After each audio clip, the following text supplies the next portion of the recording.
Queridos, nós começamos hoje uma nova série. Já havia um bom tempo que nós não trabalhávamos com séries de mensagens, não é? Uma série quer dizer que nós pegamos um tema, esse tema é abordado em 2, 3, 4 semanas, tantas semanas forem necessárias para abarcarmos todo o assunto. E dessa vez o Senhor nos convida a refletir, nos convida a considerar, o Senhor nos convida a compreender o amor de Deus. Por isso o tema da série é Mensagens sobre o Amor.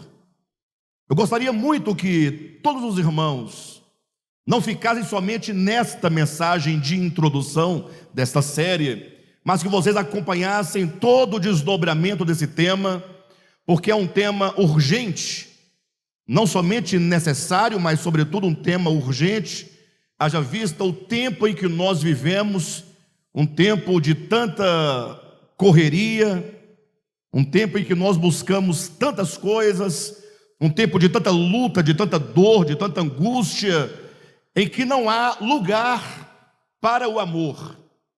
Fala-se do amor, mas quando se fala do amor, se fala em outro sentido, em outros contextos, e é certo que, mais do que nunca, nós precisamos conhecer aquele de quem é dito: Deus é amor. Precisamos nós conhecer melhor aquele de quem é dito, que sendo Deus o amor, é dito que o amor cobre multidões de pecados.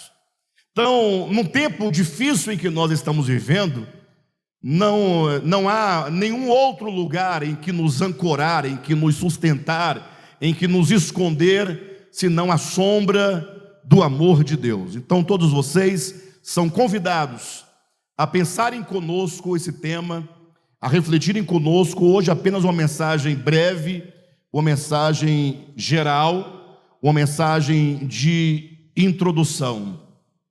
E eu gostaria de começar, portanto, trazendo uma pergunta retórica. Ou seja, eu pergunto, mas você não precisa responder para mim em voz alta, não precisa se pôr de pé. Basta que você ouça a pergunta e você reflita sobre a pergunta e procure, não imediatamente, mas dê tempo para você pensar a resposta, que você responda para si mesmo. Veja, nós somos ávidos e nós nos lançamos e buscamos muitas coisas, sim ou não? Nós vivemos uma vida agitada, vivemos uma vida de lutar e de trabalhar muito para obter as coisas, para conquistar alguns bens, lutamos por muitas coisas dessa nossa existência. E daí a pergunta: o que é que nos move? O que nos impulsiona? Qual é a força motriz que nos impulsiona diariamente para realizarmos aquilo que nós queremos realizar? Então, no primeiro momento, poderíamos dizer que quando alguém se levanta pela manhã, cedo, às vezes 5 horas da manhã, 5:30 da manhã, às vezes o tempo está fechado, está chovendo, está frio, todo mundo dormindo, mas você se levanta e você tem que ir ao trabalho. E não raras vezes você ou vai de carro pegando um grande engarrafamento, ou tem que pegar o metrô, tem que pegar um ônibus, mas você se arruma e você vai, Você tem que ter força para ir. Você não pode se dar ao luxo de falar: ah não, hoje está chovendo, ou não vou sair de casa, eu vou ficar aqui dentro. Não, você tem que ter uma força, você tem que ter um motivo maior do que as condições e as circunstâncias que te mova e te impulsione para ir ao trabalho. E o que será que nos move ao trabalho, mesmo sob circunstâncias difíceis? O que é? Alguém pode responder: ah, é o amor ao trabalho, eu amo trabalhar. Você quer enganar quem? Para de bobagem. Você vai porque você é impulsionado pela necessidade que você tem de obter recursos, dinheiro.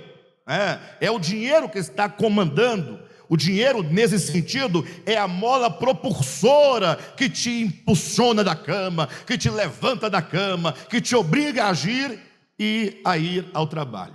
Eu sei que pode ser que alguém, sobretudo aquele que já aposentou, fala: não, mas eu gosto de trabalhar. Trabalhar é muito bom. Agora, o prazer do trabalho só é bom quando você não tem a obrigação de fazê-lo. Você faz porque você voluntariamente deseja realizar algo, não tem ninguém te perturbando, nem ameaçando, não tem um chefe perturbando no ouvido, né? Você faz a hora que você quer, se não quiser você não faz, você pode postergar ou não. Agora, quando você faz em virtude de uma necessidade que você sabe que se você não fizer, você não vai ter o dinheiro, e não tendo o dinheiro, será privado de muitas coisas. Então, é essa necessidade de sobrevivência que nos impulsiona, né? No final da conta, é o dinheiro que nos faz, nesse sentido do trabalho, nos movermos. Mas poderíamos perguntar acerca, por exemplo, dos estudos, né? Aqueles que ainda estudam, por que você estuda, se empenha? Eu vejo pessoas novas, jovens, que abrem mão, às vezes, do final de semana, do feriado, de um passeio, de uma viagem, de um churrasco, de um encontro com os amigos, de assistir um filme, porque está estudando para um concurso público. Passa o dia inteiro lendo, fazendo exercícios, assistindo videoaula, né, intensamente. Todo mundo vai passear, todo mundo vai brincar, mas aquela pessoa está ali com afinco, com determinação, né? Mas o que move essa pessoa a estudar tanto é porque ela ama estudar e não tem prazer nos encontros, não tem prazer nos churrascos, não tem prazer numa viagem, não tem prazer num passeio? Seria isso? O que certamente a impulsiona é a necessidade de garantir, por meio de um concurso público, um emprego que lhe dê o mínimo de estabilidade nessa vida. É a pressão da família, a pressão da sociedade que diz: você tem que ser alguém na vida, como se a pessoa não fosse ninguém, né? Como se não fosse ninguém. Mas a gente vive nesse mundo que é um sistema terrível, e você é de todos os lados bombardeado e forçado a ter que conquistar um emprego público, um emprego que lhe garanta minimamente a sobrevivência, para que você possa ter o mínimo possível. E, portanto, vamos dizer que essa necessidade de segurança e de estabilidade é a mola propulsora que nos impulsiona, portanto, né, aos estudos, e nos faz, muitas vezes, negarmos tantos prazeres, tantas coisas boas que às vezes a vida está no momento nos proporcionando, mas você abre mão em razão de algo maior, algo do seu futuro.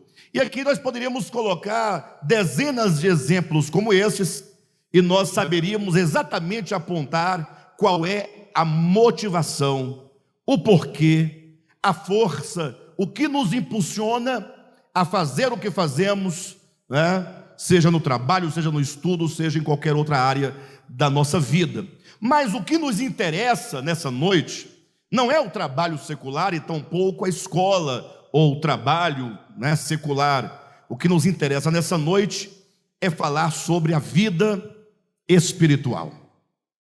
E é aqui onde nós começamos a refletir, e é aqui onde a pergunta que eu trouxe para vocês serve de reflexão: o que nos impulsiona a servir a Deus e a servir ao nosso próximo?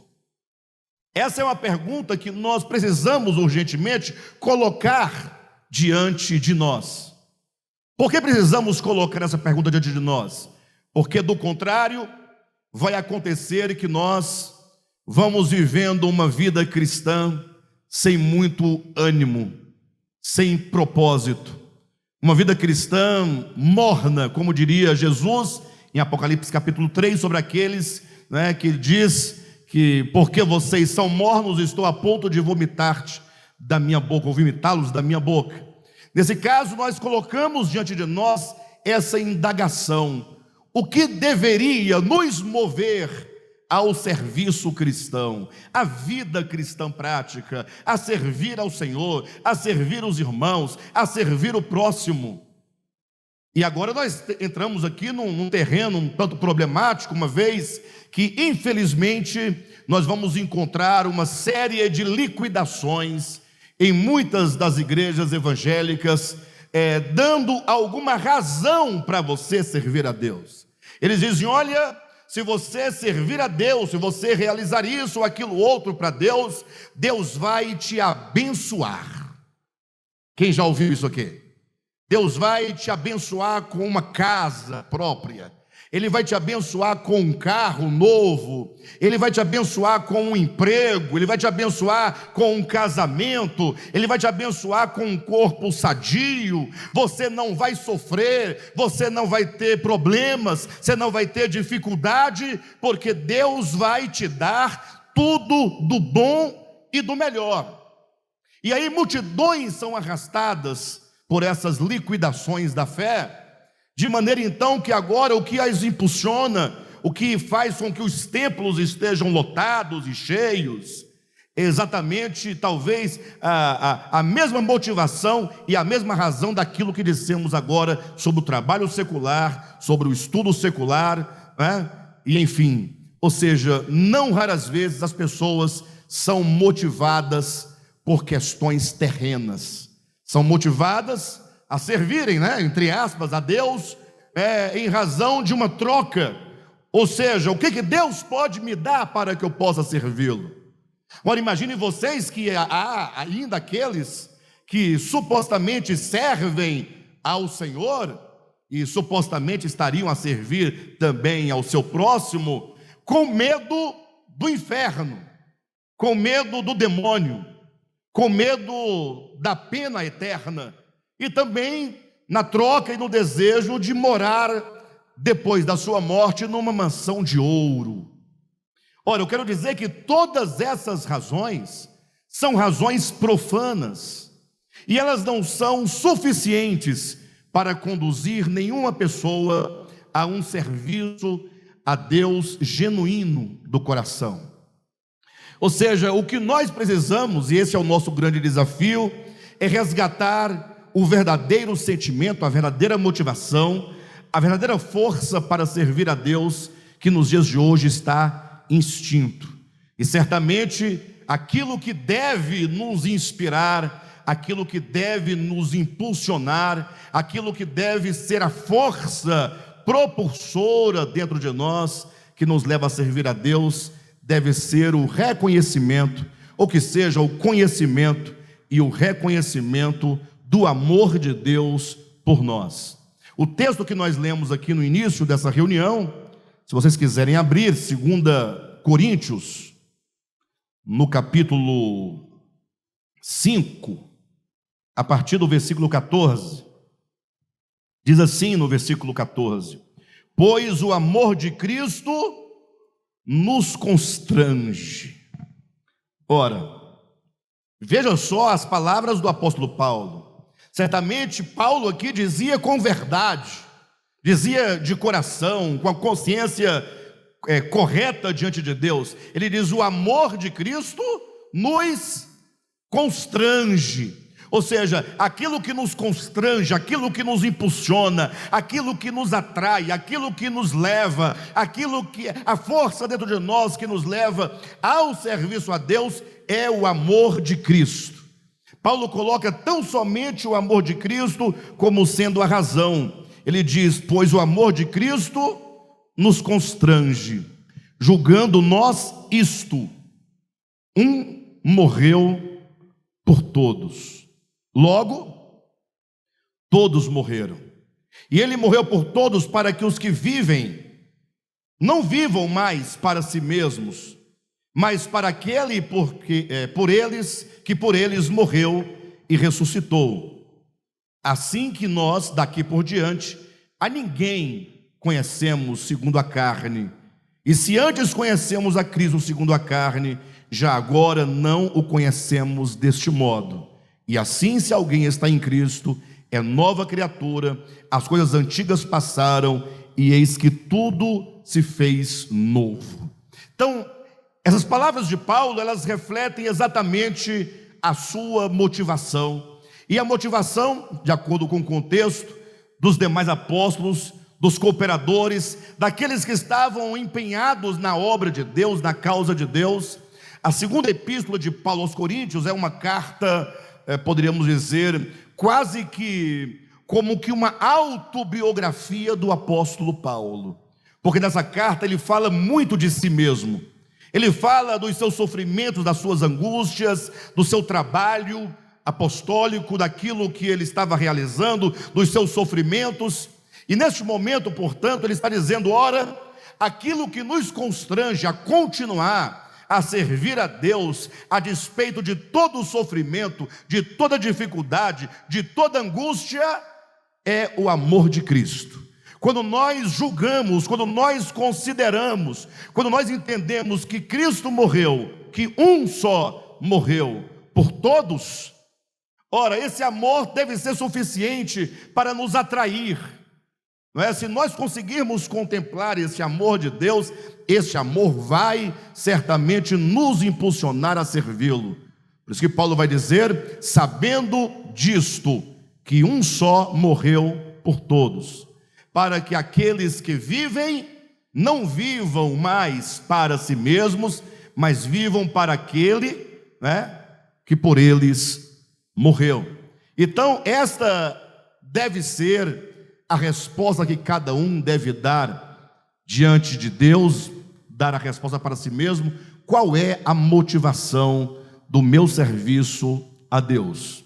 Agora, acontece que, não raras vezes, mesmo nós sabendo dessa resposta bíblica, que seria a resposta adequada, eu pergunto a cada um de vocês, isso eu já perguntei para mim bastante essa semana, quando eu pensava essa mensagem: por que será que, mesmo sabendo, nós ainda não raras vezes vivemos ainda tão indispostos a perseguir o serviço a Deus e ao próximo? Somos tão indispostos, tão lentos a responder positivamente a este amor. É certo que, mesmo sabendo de um conceito, isso não é garantia de que nós haveremos de ser atraídos pelo amor de Deus.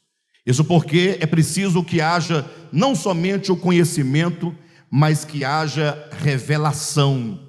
Ou seja, somente quando o Espírito Santo nos revela no nosso íntimo esta verdade tão maravilhosa, é que então nós podemos agora senti-la e podemos responder a isto positivamente. João, na sua primeira epístola, ele dá uma definição de Deus, talvez uma das raras, dos raros conceitos acerca da divindade em toda a Escritura. No capítulo 4, versículo 8 de 1 João, o apóstolo vai dizer: porque Deus é amor. É um conceito simples, né? Porque Deus é amor. Mas alguém poderia perguntar: ora, mas em que consiste essencialmente o amor? Porque quando nós, pensa um pouco comigo, consideramos acerca do amor, e nós provavelmente partimos da nossa própria experiência, porque nós amamos muitas pessoas, sim ou não? Nós falamos que amamos a igreja, falamos que amamos o nosso próximo, falamos que amamos a nossa esposa, nossos filhos, os maridos, nossos familiares e etc e tal.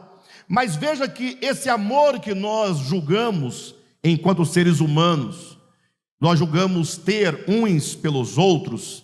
Você já parou para pensar um pouco, para refletir um pouco, que esse amor humano é um amor como que o próprio egoísmo manifestado na forma de amor?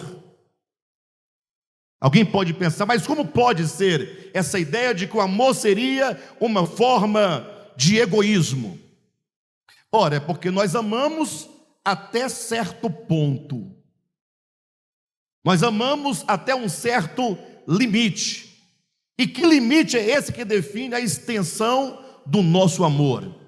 Ora, eu amo o Josué até o ponto em que o Josué fizer tudo o que eu gostaria que ele fizesse. Eu amo o Josué até o ponto em que ele seja exatamente aquilo que eu quero que ele seja. Eu amo o Josué até o ponto em que ele me dar, né, aquilo que eu acho que ele deva me dar. A partir do momento que o Josué, depois de tantos anos fazendo a minha vontade, fazendo o bem para mim, ele parar de fazer por um momento, aquele meu amor começa a ser agora o que? Considerado. Será que vale a pena amar uma pessoa que não é do jeito que eu imagino que ela deva ser? Será que vale a pena amar uma pessoa que não corresponde aos meus desejos, à minha vontade, que não me dá aquilo que eu gostaria dele receber? Aí é quando nós vemos as relações sendo rompidas. Vemos relações de pais e filhos serem destruídas. Num dado momento, os pais, ou que sejam os filhos, por algum motivo ou outro, plausível ou não, eles deixam de amar, deixam de se relacionar. Isso se dá em todos os âmbitos, né? Às vezes a pessoa na igreja fica ali 1 ano, 2 anos, 3 anos, todo dia abraçando o outro, abraçando o pastor, abraçando o fulano, dizendo que ama, falando que ama, aí de repente desaparece, não dá notícia, não fala para onde foi, simplesmente desaparece. Aí eu pergunto, e para onde é que foi o amor? Porque nem para dar uma ligação, né? Ô fulano, é o seguinte, ó, eu estou te avisando aí que eu te amo muito, viu? Não se esqueça do meu amor, mas é porque por enquanto eu vou sumir um pouco da vida de vocês, porque o amor está muito, né? Está tanto que eu não estou aguentando a pressão do amor, então eu vou dar um tempo, porque senão eu posso ter aqui um infarto, né? Não, mas é verdade, é verdade. Então, o amor humano, ele sempre tem um limite, e esse limite, ele é imposto pela satisfação dos nossos desejos, daquilo que eu penso do outro, que eu quero do outro, que eu recebo do outro. Quando essas coisas desaparecem, então nós já não podemos mais amar conforme nós dizíamos que amamos. Agora, quando João diz que Deus é amor, nós precisamos penetrar nesse sentido do amor que é o próprio Deus, para compreender as dimensões desse amor, a largura desse amor, a profundidade desse amor, porque somente quando nós compreendermos a verdadeira natureza do amor de Deus, a sua altura, largura e profundidade, quando essa compreensão entrar no nosso coração, e o Espírito Santo nos iluminar, para nós compreendermos essas dimensões do amor, é neste momento que, ao contemplarmos o amor por todos os ângulos, em todas as suas dimensões, é que nós certamente seremos atraídos pelo amor de Deus. Aí, se você entender esse amor, você poderá dizer como o apóstolo Paulo, porque o amor de Cristo, que seja o amor de Deus, nos constrange. Alguém que vive para Deus, alguém que serve a Deus, alguém que procura sempre colocar a sua vida em harmonia com Deus, não movido pelo medo, não movido pela ganância, não movido pela troca, pela barganha, mas tão somente porque a sua vida não teria sentido se não for para servir aquele que nos ama incondicionalmente. E aí eu fico pensando, queridos, e quando eu penso isso, já disse aqui algumas vezes, é neste momento que nós entendemos exatamente o que é o amor humano, que é diferente do amor divino, porque eu fico imaginando, imagine eu, Alexandre Rodrigues, sendo Deus, de quem é dito, Deus é amor. Então, eu não tenho como pensar essa relação, eu não tenho como dizer, imagine se eu fosse Deus, se você fosse Deus. Não tem como você pensar, porque no momento que você pensa essa impossibilidade, mas no pensamento cabe tudo, você logo percebe que não tem como pensar, uma vez que eu digo assim, se eu fosse Deus, e eu olhasse então para cada pessoa, para cada ser humano, né? O Catolé é bonzinho. Eu não sei até que ponto a gente conhece pouco, né? Mas vai que daria para amar esse camarada, eventualmente daria. Agora, eu vou ser honesto, viu, queridos? Amar o Josué é difícil, Josué. Só conheço dois seres, pessoas que te amam. É Deus e a Edilane. Não, nós também te amamos, embora o nosso amor seja bastante limitado, precisando de ser tratado e trabalhado pelo amor de Cristo. Mas nós te amamos, tá? Só foi para quebrar um pouco o gelo, mas você sabe, afinal Josué está conosco há 22 anos nesse ministério, dedicando sua vida, seus dons, seus talentos, seu conhecimento para abençoar a obra de Deus. Então, não, né? A gente fala assim, está vendo aí? O pastor disse que nós, igreja, amamos Josué e deu a razão. Ele está há 22 anos dedicando, está vendo como, mesmo numa conversa que parece ser um grande elogio, nós acabamos sendo pego na palavra? Aí a pergunta é, e se ele não dedicasse nada do tempo, do talento, do conhecimento, amaríamos? Aí aquele amor que nós falamos, não, nós amamos todo mundo, né? Amor que ama todo mundo é aquele amor que não é exigido nenhuma prova, nenhuma demonstração, né? Mas o fato é que quando alguém diz, se eu fosse Deus, como eu trataria a humanidade? Como eu trataria os homens? Imagina só que, na melhor das hipóteses, nós faríamos uma seleção de quem merece e de quem não merece. Na melhor das hipóteses diríamos, não, eu sou Deus, sou bondoso, porém, tem um grupinho aí que não merece as minhas benesses, né? Ou seja, você quer ir por aí? Então dane-se, você vai, né, se acabar todinho. Mas, como diz a Escritura, palavras do próprio Jesus, o Pai Celestial é aquele que dá a sua chuva a maus e bons. E olha que essa separação maus e bons, ela se restringe ao âmbito da linguagem humana, porque não tem como você falar de outra forma. Mas quando Deus dá a sua chuva, Ele dá aos homens. Não há o critério de quem merece a chuva e de quem não merece a chuva. E Deus dá o seu sol para justos e injustos. Ou seja, o Pai nos ama incondicionalmente. Então, quando nós dizemos, se eu fosse Deus, fulano fosse Deus, nós faríamos minimamente uma separação, uma seleção daqueles que merecem e daqueles que não merecem. E na maioria das vezes, mesmo sobre aqueles que nós dizemos que merecem, o nosso amor é, como diz o apóstolo João, é um amor de palavra, é um amor de língua, de conversa fiada, de fala. Porque dizer eu te amo é uma coisa fácil, é uma coisa simples. Daí nós percebemos que o amor, sem uma ação, ele é pelo menos suspeito. Por isso eu quero convidar vocês a pensarem comigo essa noite sobre o amor de Deus. O amor de Deus que sempre quando é dito e mostrado nas Escrituras, vem acompanhado de uma ação. E se nós pudermos compreender esse amor de Deus, né, nós seremos por ele atraídos. E esse é o nosso desejo, esse é o nosso propósito, que essa série Mensagens sobre o Amor nos atraia ao Senhor e nos leve a servi-lo movidos pelo amor.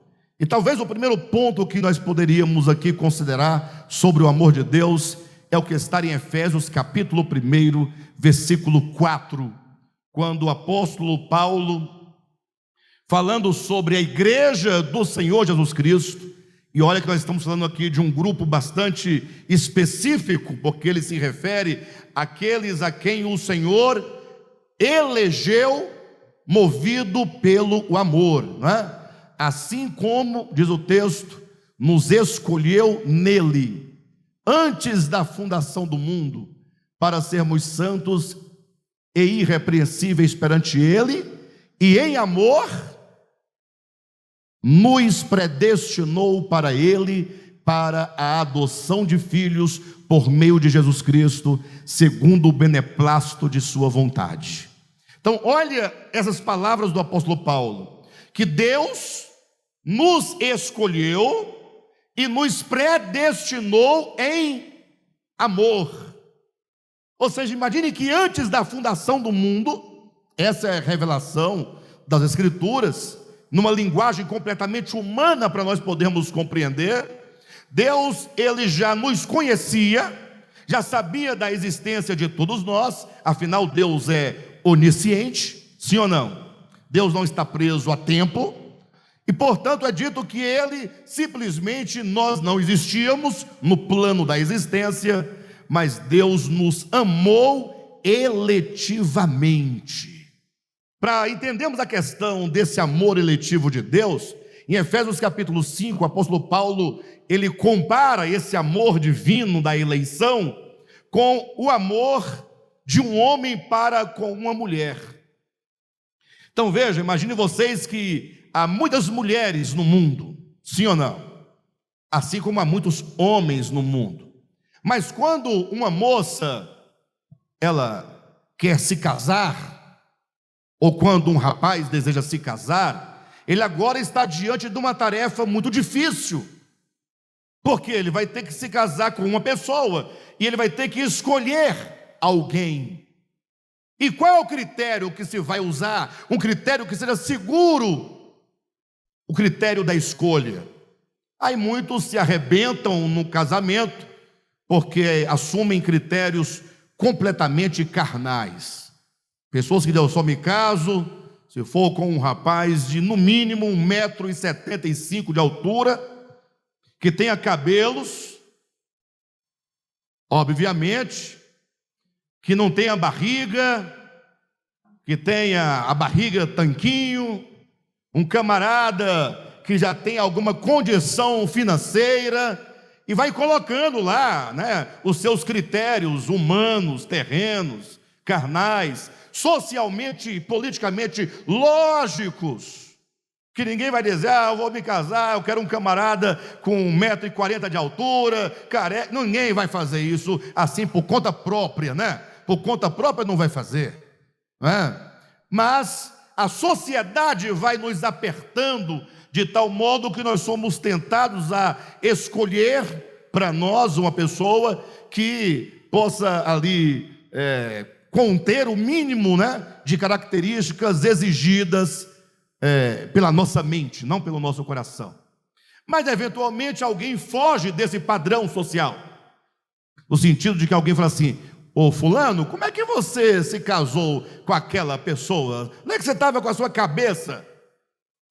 Você não observou direito? Como é que você... Aí a pessoa responde, não, é porque o que me moveu foi apenas o amor. Eu amei a pessoa. Ou seja, há outras coisas, né, que envolvem o amor, que não são esses critérios meramente terrenos. E aí a pessoa, quando se casa, nessa tarefa difícil de escolher, o melhor caminho é o caminho do amor. Se você ama aquela pessoa, então você escolhe para se casar e para viver com você.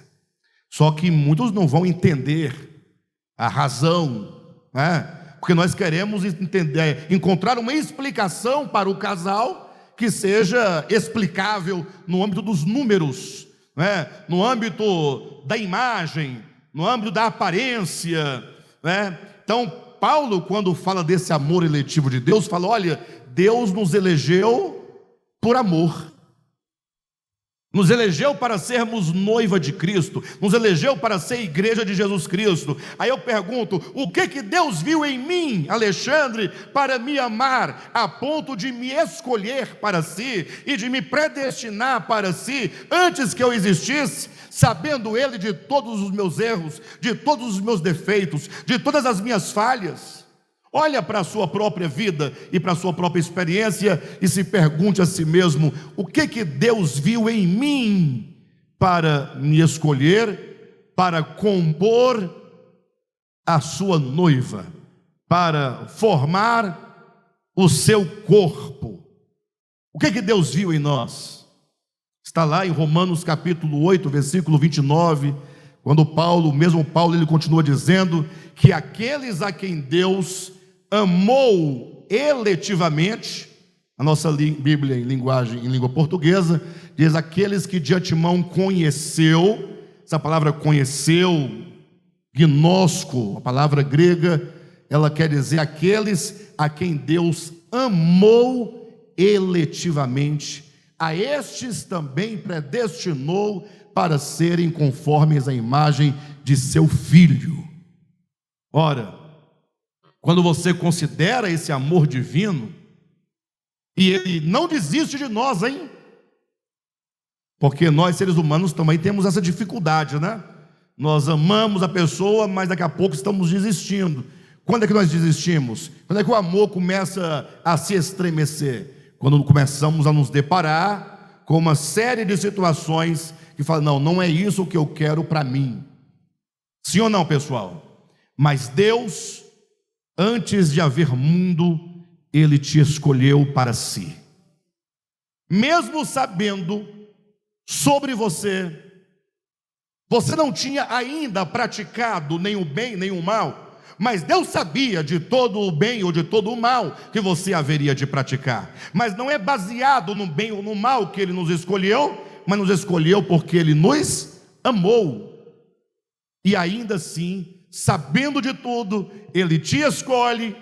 E aí nós estamos agora no tempo, e no tempo você existe, no tempo você erra, no tempo você... E Deus continua a te amar incondicionalmente. Agora cuidado, porque há um problema com isso.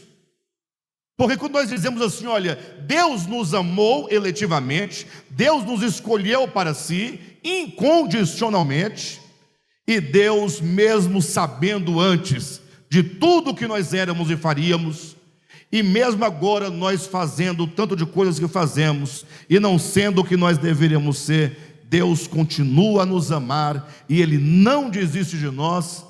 Aqui muitas vezes alguém pode dizer, Alexandre, mas você não pode pregar desse modo, porque daqui a pouco está todo mundo negligente.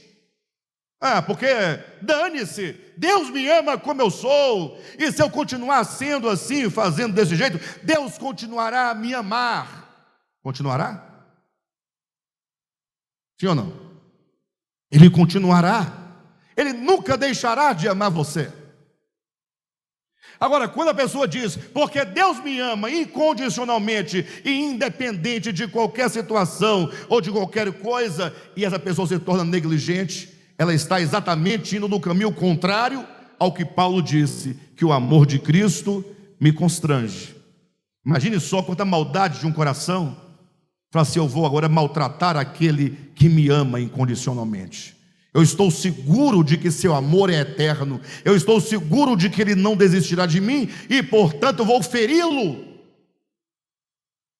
Não raras vezes acontece isso, mas o fato é que nós precisamos considerar esse amor de Deus e falar, Senhor, eu quero ser atraído pelo seu amor.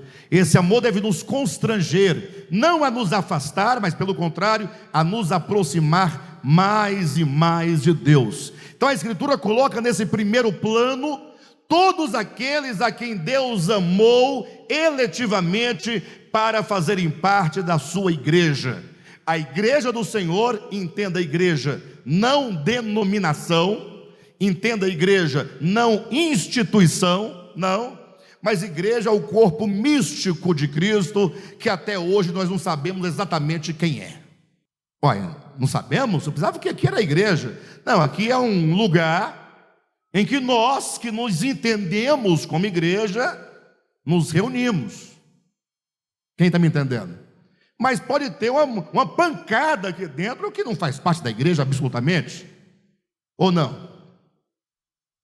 E aí você pode, inclusive, fazer essa aferição interior, né? E não é só aqui, em todos os lugares, todas as igrejas institucionais acontece o mesmo, porque a igreja do Senhor, ela há de se manifestar ainda como tal, ela ainda vai se manifestar, né? Então, cada um sabe de si, cada um tem o testemunho do Espírito Santo dentro do seu coração. Mas o fato é que nesse primeiro momento o apóstolo Paulo coloca que Deus, porque nos ama, Ele nos escolhe. Porque nos ama, Ele nos elege. Ou seja, o amor de Deus tem sempre uma ação. Não é Deus dizendo, olha, eu amo vocês, vocês são uma maravilha para mim, eu amo demais vocês. Não, Deus, porque nos amou relativamente, Ele falou assim, você está selado, está marcado para ser constituído o corpo de Cristo. E portanto, fatalmente todos estes constituirão finalmente o corpo de Cristo.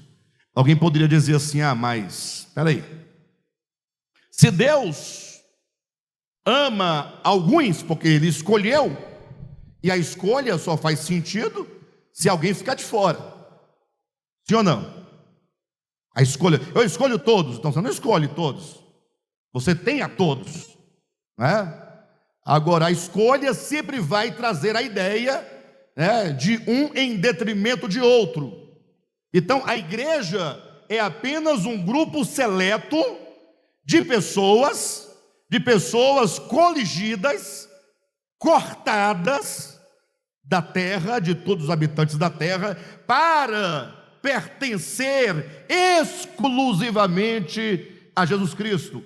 Na linguagem simbólica da Escritura, para contrair as núpcias com o noivo, para se tornar um só corpo com Cristo. Gente, isso é de uma dimensão, isso é de uma grandeza. Mas alguém pode dizer, então se Ele escolheu um grupo de pessoas seletas, porque Ele amou, o que dizer então dos outros que não são eleitos? Aí vem a teologia e diz, não, Deus não amou. Pessoal, olhem para mim, vocês acreditam? Olhem para mim, pensem comigo, vocês acreditam que há muitos doutores, mestres da Bíblia, líderes cristãos, que ensinam assim, Deus amou aqueles a quem Ele elegeu, ou melhor, Deus elegeu aqueles a quem Ele amou, e esses a quem Ele amou e elegeu, são dele. Agora, os demais Deus odiou, Deus aborreceu. Vocês acreditam nisso? Vocês não acreditam? Ou melhor, vocês acreditam que há quem pense assim? Quem pregue deste modo? Aí eu pergunto, como justificar o ato de Deus ser amor, porque Deus é amor, e Ele amar alguns e odiar a outros? Aí o mestre da Bíblia diz, Alexandre, você tem que ler mais a Escritura, que você não está lendo. Está lá em Romanos 9, versículo 11, amei a Jacó, porém me aborreci de Esaú. E se você pegar uma outra versão um pouco mais cruel, ela vai dizer, amei Jacó, porém odiei a Saul. E há alguém, e há muitos que dizem, Deus odeia aqueles que Ele não elegeu. Baseado nesse versículo, mas basta que você leia com um pouquinho de atenção a Escritura e entenda uma coisa. Eu vou voltar agora para o exemplo do casamento. Por que eu estou citando aqui um homem e uma mulher numa relação conjugal, de casamento? Porque Paulo é quem traz o casamento, aproxima o casamento, porque nós conhecemos o casamento, nós estamos vendo todos os dias, vivemos o casamento. Então Paulo traz uma coisa muito clara, que nós conhecemos, que nós entendemos, para nós podermos entender basicamente ou minimamente o amor de Deus para com seus eleitos. É só uma aproximação para você compreender aproximadamente o amor eletivo de Deus. Veja, imagine só, vou dar um exemplo aqui do Cadmo. Cadmo, quando você, solteiro, falou, chegou o momento, eu agora vou me casar. Chegou a hora de cruzar a linha da eternidade. Pensa comigo. Aí o Cadmo olhou,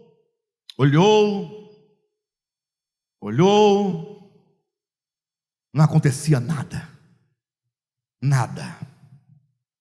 Aí vem alguém e fala assim, olha, eu vou te apresentar uma pessoa. Ele olha, não bate, não sinto, não é. Aí um dia, 2 dias, 1 mês, 2 meses, chegou um dia, ele olhou para Cadma. Quando ele olhou para Cadma, ele falou, enfim, esta afinal, não foi assim? A vida do Cadmo mudou a partir do dia que ele conheceu a Cadma. Ele não foi a mesma pessoa. Aí ele pode dizer, eu amei a Cadma. Aí agora alguém diz, e no entanto, e portanto, você deverá aborrecer a todas as demais mulheres. Se você amou a Cadma, para tomá-la como esposa, deverá aborrecer a todas as mulheres. Você não vai sair amando todas as mulheres com um amor eletivo, com o amor eros. O eros é só para Cadma, para ninguém mais. Está claro? Está convencido disso? Pronto. Então você vai ter que, o termo entre aspas, odiar, aborrecer todas as mulheres no que diz respeito a essa união erótica e conjugal. Agora, quanto ao amor fraterno, você deverá amar todas as mulheres, todos os homens, toda a humanidade, toda a criação. Ou seja, quando diz Paulo que Deus amou a Jacó, porém se aborreceu de Esaú, dentro do contexto da predestinação e eleição, ele está dizendo, Deus amou Jacó com um amor eletivo, um amor de predestinação para um propósito específico. E Esaú, quanto ao propósito, Deus não quer a esse propósito. Mas Deus odeia o homem Esaú? Não, absolutamente. Não há homem sobre a terra que Deus não ame. Está em João capítulo 3, versículo 16, alto e bom som, porque Deus amou o mundo. Porque Deus amou o mundo de tal maneira. Diga amém. Deus amou o mundo de tal maneira. E toda vez que a Bíblia diz que Deus ama, esse amor sempre vem seguido de uma ação. Deus amou o mundo de tal maneira que deu o seu Filho unigênito, para que todo aquele que nele crê não pereça, mas tenha a vida eterna. A vida eterna é para todo aquele que crê. A vida eterna é um dom que nasce do amor divino, porque Deus amou o mundo, Ele deu o seu Filho, Ele entregou o seu Filho, Ele nos deu o dom inefável que é o seu Filho, Ele nos deu a salvação. A salvação é um dom divino para toda a humanidade. Agora, no âmbito da formação do corpo de Cristo, Ele tem um amor específico. E aí Ele ama aqueles, ou Ele elege aqueles a quem Ele amou para este fim. É só um amor especial, que não priva a humanidade como um todo do amor salvador do Pai eterno. Alguém vai dizer: ah, Alexandre, você sabe muito bem, porque a teologia é terrível, hein? A teologia é terrível. Só um detalhe: cuidado com a teologia. A teologia é como um vendedor de calçados numa loja. A teologia é como um vendedor de calçados. Como é que é o vendedor de calçado? Você entra na loja para comprar um sapato, uma sandália, uma coisa, aí você fica olhando, e eu não sei por qual motivo, geralmente a gente sempre gosta daquele que não tem outro par, só tem um par. E esse par nunca é nosso número, é um número abaixo do nosso. Quem calça 40, só tem um 39. Aí você fala: não vou levar. Aí o vendedor fala: não, cabe, essa aqui é forma grande. Essa forma grande. Aí ele fala: vamos calçar aqui. Aí coloca uma meinha fina no seu pé. E você, quando vai calçar o sapato, vai calçar uma meia mais grossa. Só que ele coloca aquelas meia Kendall, bem fininha, lisinha, para poder entrar suave. Aí ele calça, e ainda se não está entrando, ele pega uma colherzinha e vai forçando. Aí você coloca, ele fala assim: aí, ficou bom ou não ficou? Fica muito bom na hora. Eu quero que você pegue e calce esse sapato e faça uma viagem de ônibus para o Piauí, Brasília, Piauí. 3 dias e 3 noites no ventre do grande ônibus. Eu quero ver. Aí você vai ver começar a incomodar. Então, assim como o vendedor cria um meio de empurrar o sapato, ele faz caber o sapato que você gostou do seu pé. Tem que caber. Aí, na última das hipóteses, se você estiver meio desanimado, você diz: não, mas com o tempo ele relaxa, ele folga. Só falta dizer: não, com o tempo ele cresce. O sapato cresce.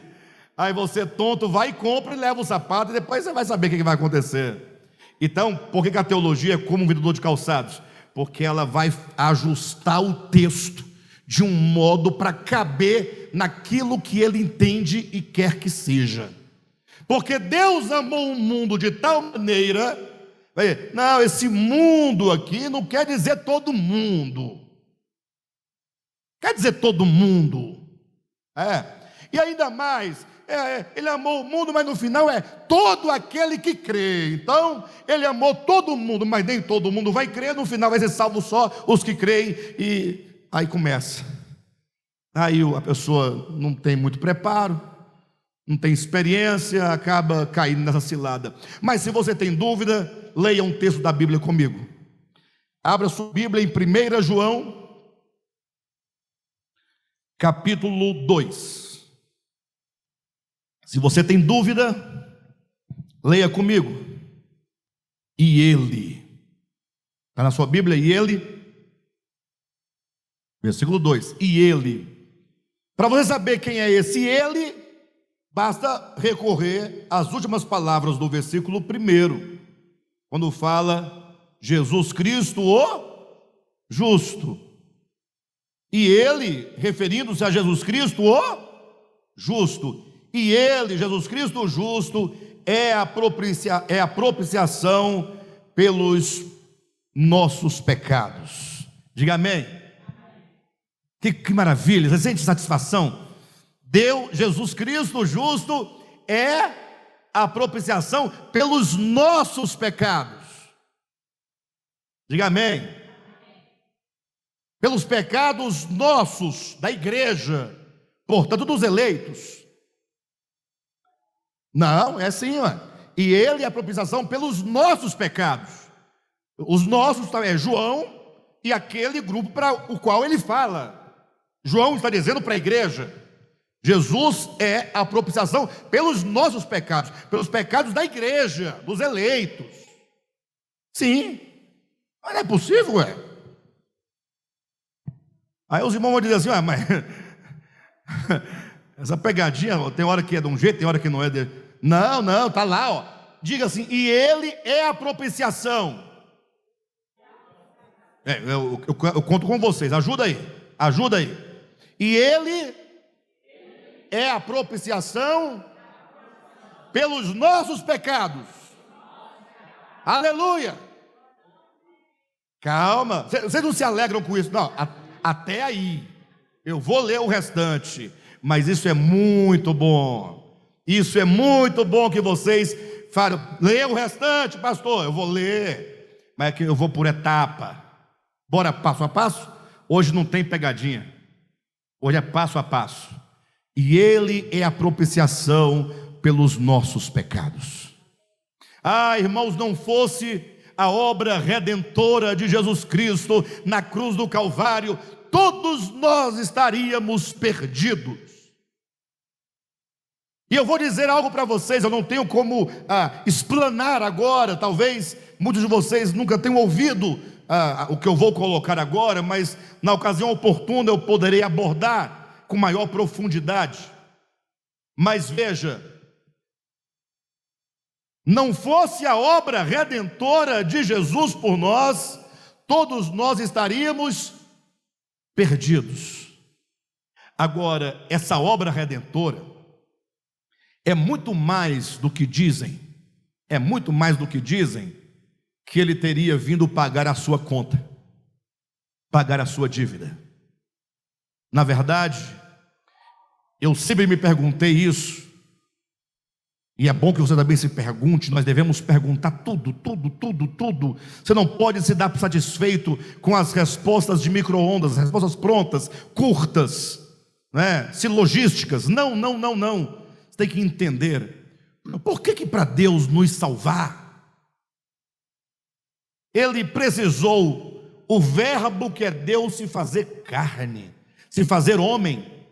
Essa empreitada é muito radical. Puxa, aquele que criou todas as coisas vai se fazer homem, vai entrar na história. Por que para Deus salvar a humanidade, Deus tem que se fazer homem, tem que se fazer carne? Não tinha um outro meio mais simples, mais fácil, que não implicasse tamanha desonra, tamanha vergonha, tamanha humilhação, Deus ser reconhecido na forma humana? Porque desde que ele se encarnou, toda a sua vida foi em desonra. Na hora de nascer, nem para escolher Paris, Washington, Tóquio, não, vai nascer em Belém da Judeia. E a Bíblia é clara, uma das menores dentre as milhares que havia. É na Corrudela que ele vai nascer. Nem para ter uns pais ricos, abastados, né? Para poder comprar leite Nã. Quando a minha filha nasceu, a Michele, aí a família da mãe, né? Da mulher, que geralmente vem de lá essas coisas, né?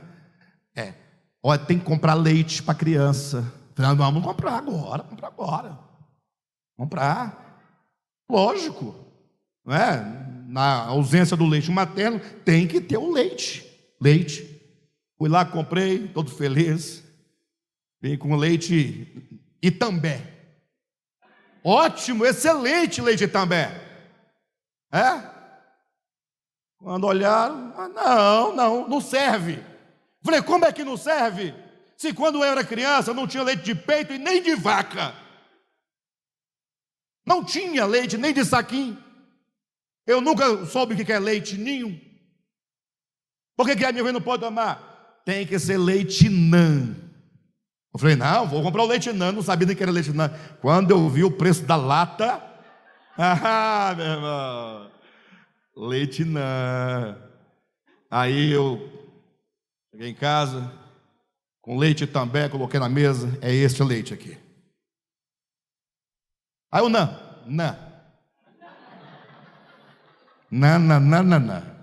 Leite também, ótimo, não morre. Pode tomar que Deus cuida. A menina cresceu tanto, hoje tem 1,94 m de altura. Enorme. Coisa mais linda. Tá vendo? E se desse leite não? Aí vira parente do Golias. Do gigante Golias, né? Aí vem o verbo encarnado, entra no mundo. Não tinha pais ricos. Aí teve que sair fugido pelos desertos, correndo de Herodes. Quando volta, vai morar onde? Em Nazaré. Outra corrutela, lugar sem futuro. Eu não estou exagerando, não. Tanto é que havia no tempo um ditado que dizia: vem alguma coisa boa de Nazaré? Quem disse era eles lá, Então, estou falando que está escrito na Bíblia. Tá certo? Por que isso? Aí depois, sendo perseguido pelos homens, deram a cruz para ele, bateram nele, cuspiram nele. Só vergonha, só dor, só angústia. Por que Deus, para salvar o homem, tem que ser assim? Pergunta boa, não? Ou não é boa? Ou não tem nada a ver com nada? Por um simples motivo.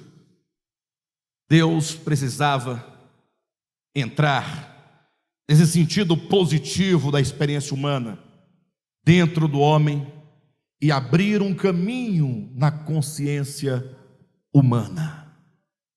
Deus, desde os primeiros dias da existência de Jesus de Nazaré, foi trabalhando aquele homem Jesus e elevando a condição de perfeito, o homem Jesus. Hebreus capítulo 5, versículo 9 diz que por meio dos sofrimentos Jesus, nos dias da sua carne, aprendeu a obediência pelas coisas que sofreu. Ou seja, eu fico imaginando eu lá, né? Pai, quer dizer que eu vou ter que ir lá? Mas o que vai acontecer quando eu entrar no homem e no meio da existência eu ter que abrir esse caminho na consciência humana? O que vai acontecer? E o pai disser assim: olha, você vai ser a luz do mundo, você vai estar sempre brilhando, sempre resplandecendo, e quando as trevas virem esse facho de luz, eles vão te odiar, eles vão se aborrecer de você, e eles vão te perseguir até te matar. Quem mata a Jesus é o reino das trevas. Antes de Jesus ser preso e crucificado, ele disse: vamos daqui, porque aí vem o príncipe deste mundo, e ele nada tem em mim. Então ele anuncia a chegada desse mundo infernal das trevas, que haveriam de espancá-lo, de humilhá-lo e matá-lo por fim. Ou seja, o preço que o Cristo de Deus paga para abrir esse caminho na consciência humana é o sofrimento resultado da maldade da humanidade contra ele. E ainda assim ele vem. Então, se ele falasse assim: não vou fazer isso não vou não. Eu, o verbo da vida, a palavra da vida, o criador de todas as coisas, vou passar por essa humilhação por causa desse povinho aí? Você viria? Você viria? Olha para quem está do seu lado. Você deixaria a glória por causa dessas pessoas que estão aqui dentro? Olha um pouquinho, olha para o lado.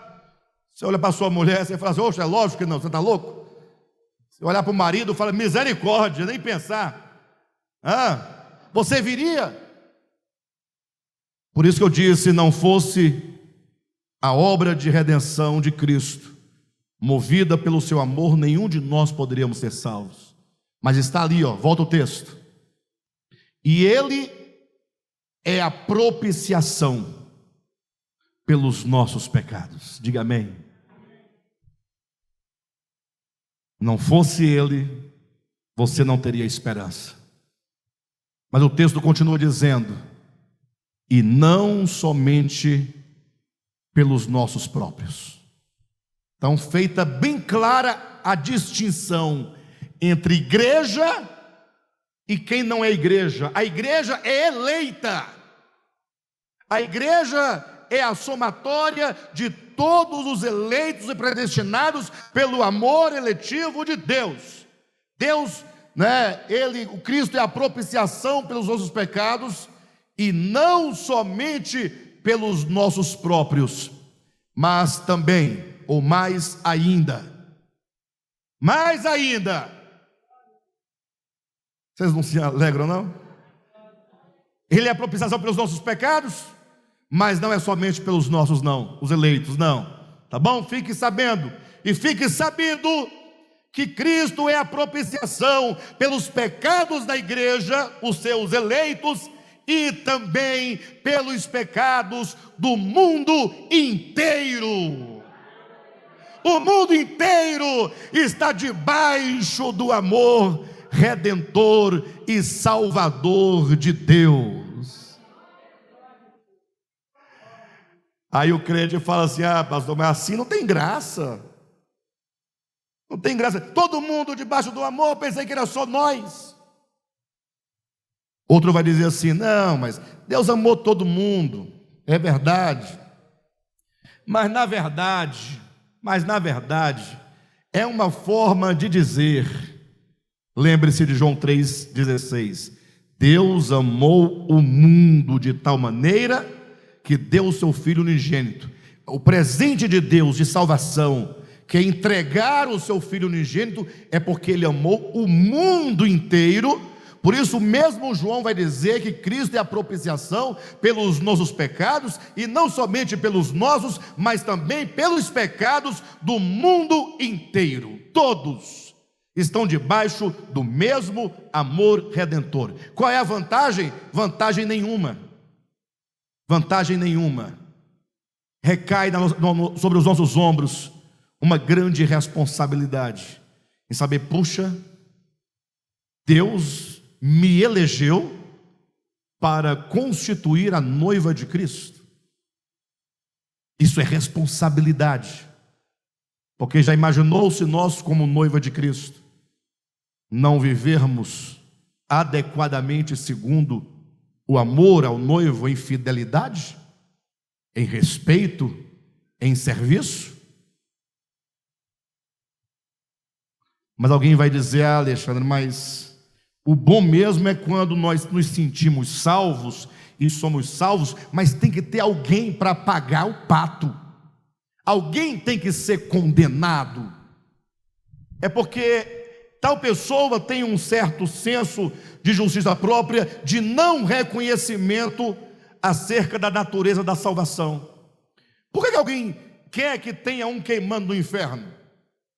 Ora, porque se não tiver ninguém queimando no inferno, vão perguntar: então, porque não valeu a pena o meu esforço, não valeu a pena o meu serviço, não valeu a pena o meu jejum, não valeu a pena o meu dízimo, não valeu a pena eu não beber cerveja. Eu queria, até que queria, mas eu tive que parar, porque senão não vai. Então, aí o outro que está tomando também vai. Aí agora, fica lá no céu com raiva. Eu devia ter tomado também. Aí não tomei, estou aqui. O outro tomou, também está aqui. Eu devia ter tomado. Aí vai sair lá no céu, como quem não quer nada, chega perto de um anjo, puxa assunto aí. E aí, tem alguma coisinha para nós aí?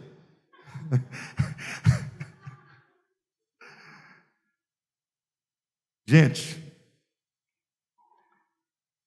quando você pensa que tem que ter alguém pagando ou no lago de fogo sofrendo, para justificar a sua salvação, é porque você confere a salvação aos seus méritos. A nossa salvação é resultado do amor de Deus. E o amor não se explica, porque se você tentar encontrar uma justificativa porque Deus te ama, você não vai encontrar. Então apenas receba o amor de Cristo. Receba esse amor, seja grato. Fala: Senhor, eu quero ser atraído por este amor. E para nós podermos encerrar, vamos ler o último texto, que está em Romanos capítulo 8. E eu não vou explaná-lo, vou apenas ler com vocês para fechar esta reflexão. Capítulo 8, versículo 35 a 39.